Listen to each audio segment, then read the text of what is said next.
Tokko hundi keessan. Maartii kot.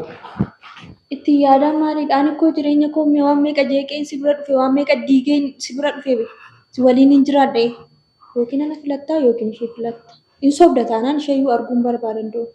Yoo yaa kam jirtu nagaa keessanii hordoftoota yuutuubii koo hundumti keessan bakka jirtanitti nagaan koo isinaa qaqqabu isiniin jecha har'ammoo waan haaraa isinii qabadheen dhufee jira. Akkuma beekamu yeroo guyyaa guyyaatti waan oolmaa jireenya koo isiniin agarsiisa akkuma isiniin jedhee ture. Har'ammoo yeroo darbe maartii wajjiniin akka nuuni walitti araaramne argitanii jirtu. Garuu walitti araaramuun keenya duuba wanti isheen isin beekne isinis hin beeknetu jira. Innis immoo ani yeroo darbee anaanii na dhiisii jireenya mataa kee jiraadhu naan jettee turte. Sana ergasii ta'anis jireenya ishee keessaa ba'ee fi namni tokko immoo ishee dhiisuudhaaf dirqama ishee dhiisuudhaaf immoo jireenya biraa jalqabuun qaba. Jireenya biraa akkan eegalee ture isheetti isin himne isiniifis viidiyoo illee hojjenne. Garuu har'aa kanan ishee waamee fi dhimma kana isheetti himuu fi akkan jireenya biraa jalqabee jiru isheetti himuu fi ishee wajjiniin waan isheen jettu immoo walumaan ilaalla.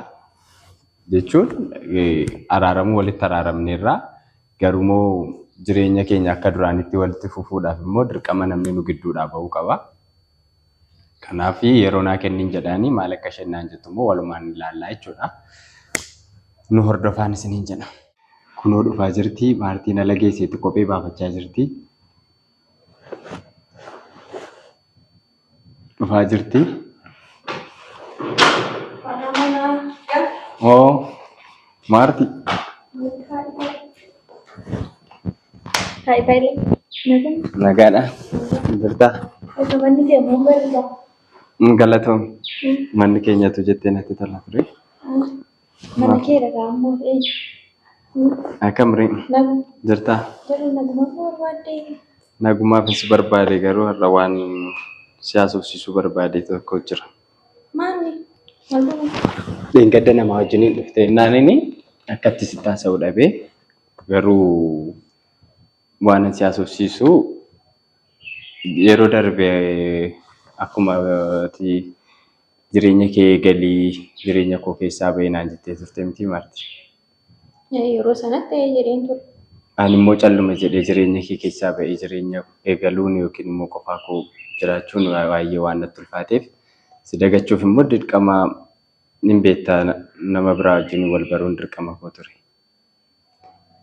Yeroo darbetti immoo kana jedhee sitti himuun nama si araaraaf dhufetti yaada kana si dhiyeessuun barbaanne kanaafan har'a qofaatti si waamee tasgabbuutti himuu barbaade. Hiriyaan qabadhee naan jechaa argamu.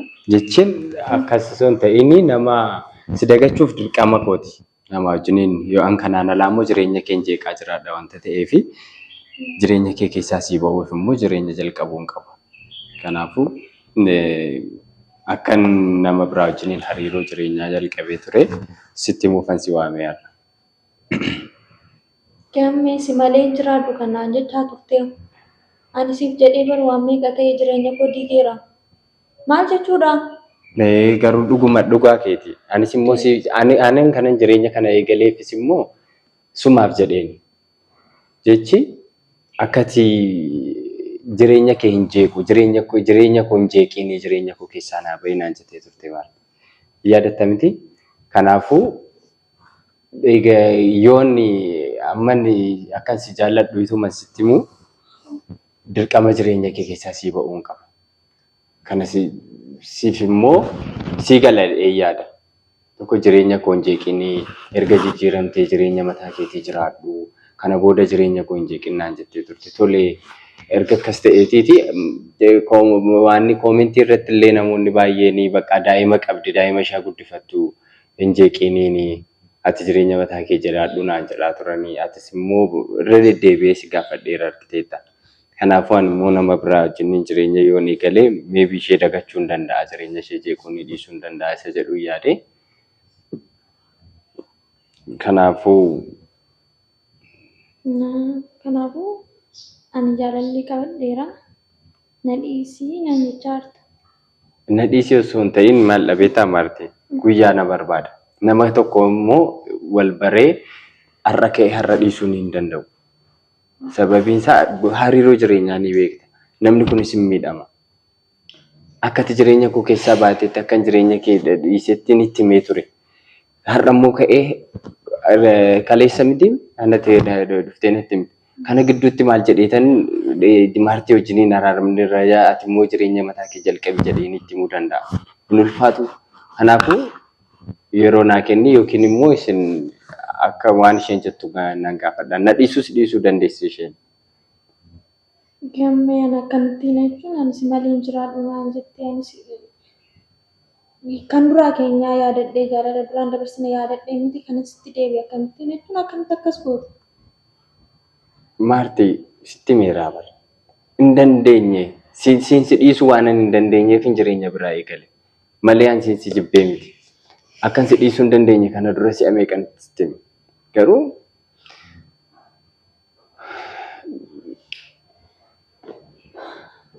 kanaafuu qabadheera. Jechuun ani amanuun natti uffaateera gara. Ana moo ishii irra jaallatta? Maartii siif bakka hin qabu beektamti. Garuu namni sunis immoo akka inni miidhamuu hin barbaadu.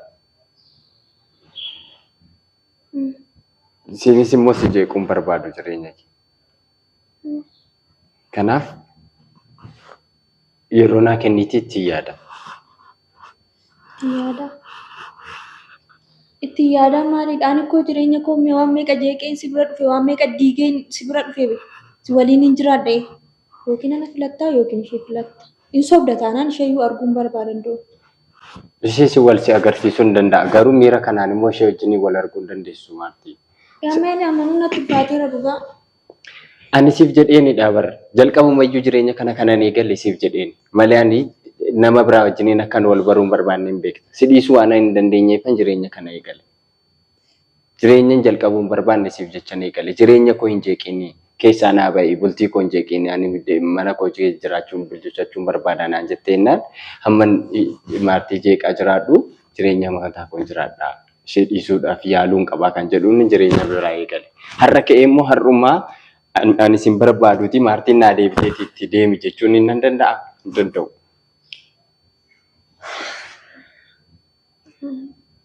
Kanaafuu dheengadda kanaan sitti himneef immoo nama wajjin jirta miira araaraadhaan waan dhufteef dirqama sa'aatii sanatti tasgabbaa'ee yeroo biraa sitti himuun qaba jedhee tan dhiise. Waan hin jedhu dhabee jechaan dhabee akkana gootee si yaadne waan ta'eef natti uffaateera dhugaa. Garuu isheen haasofsiisee waan isheen jettu immoo waliin sitti hima. Yeroo biraa wal argina, deebinee wal argina. Haalli kun akka inni sirratu abdiin qaba. Garuu immoo kana namarraati akka itti dhageessu waan ani hin barbaanneef Maartii kanaan ofii koo sitti himaa jiruuf. Waan kana namarraatiitu dhageesseeti gammeen na dhosseeti jireenya koo ammas balleessuuf jedheeti kan inni jireenya koodhaa na jeequudhaafidha kan inni ofitti na deebisee jetta jedheeni namarraa dhaga'uu kee irra immoo anumarraa dhaga'uu kee wayya jedheen. Malee callisee jira dhiisuu nan danda'an ture.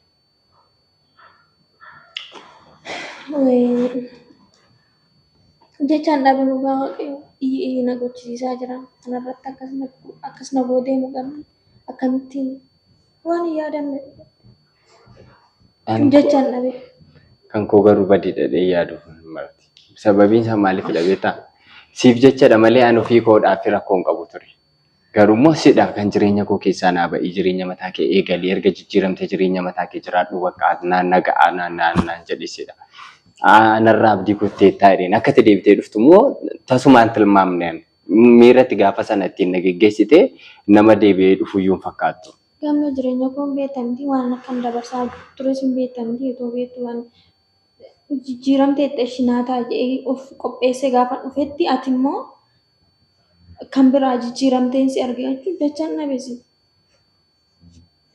Maartiin booyin Akkati borsuu miti barkanan siin jechaa Maarti. Himboyin jechi wanti hundumtiyyuu sirraata garuu guyyaa naa kenni namarraa immoo dhaga'uu keerraa anarraa dhaga'uu wayyaa siin jedheeni bar. Wanti keessan tokkuma hundi keessan. Maarti. Maarti kot.